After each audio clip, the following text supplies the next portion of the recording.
There's no legislation that could prevent somebody from making their own firearm. The knowledge has been out there for centuries.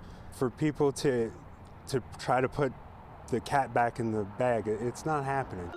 Tom Bronson is a gun dealer at Eagle Arms in Breiningsville, Pennsylvania.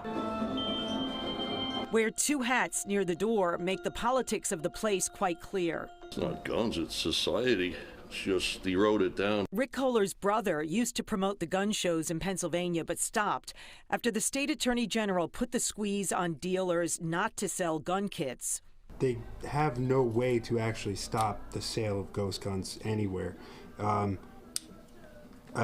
mean, technically, you're looking at a firearm right there. 2 years ago, the Pennsylvania State Police started sending these forms to gun shops, hoping buyers would fill them out when they purchased partially built weapons. These were for intentions of running background checks. This employee was camera shy, but she talked about one customer who wouldn't fill out anything when buying gun parts. He flat out refused. So they're looking for the anonymity of a unregisterable weapon. When you decided not to sell the gun kits, what was the reaction?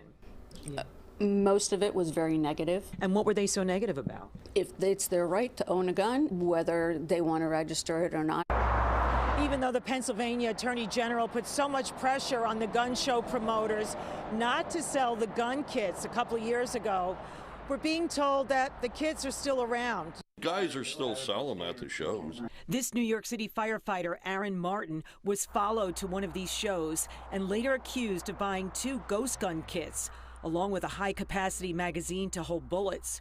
Queens District Attorney Melinda Katz says she's alarmed by what she's seeing in her borough. In the first quarter of 2022, we've experienced a 487% increase in ghost guns. The parts are easy to get. Even if you're not getting a ghost gun kit, you can actually buy the parts from 100 or so vendors from throughout the United States of America. On April 11th, President Biden announced he would demand companies making gun kits put serial numbers on all parts and addressed his critics. Is it extreme to protect police officers, extreme to protect our children?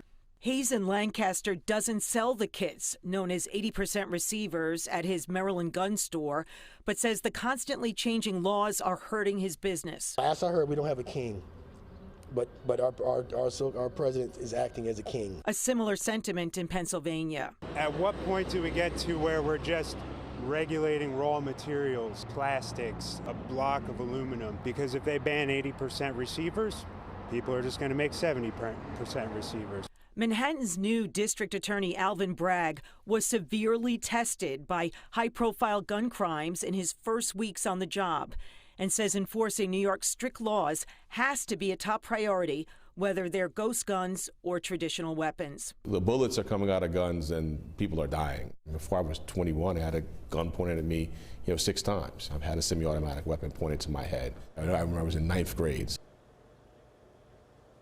DA Bragg's office prosecuted a member of the extremist group Boogaloo Boys, who was sentenced to 4 years in prison for building ghost guns on the Lower East Side.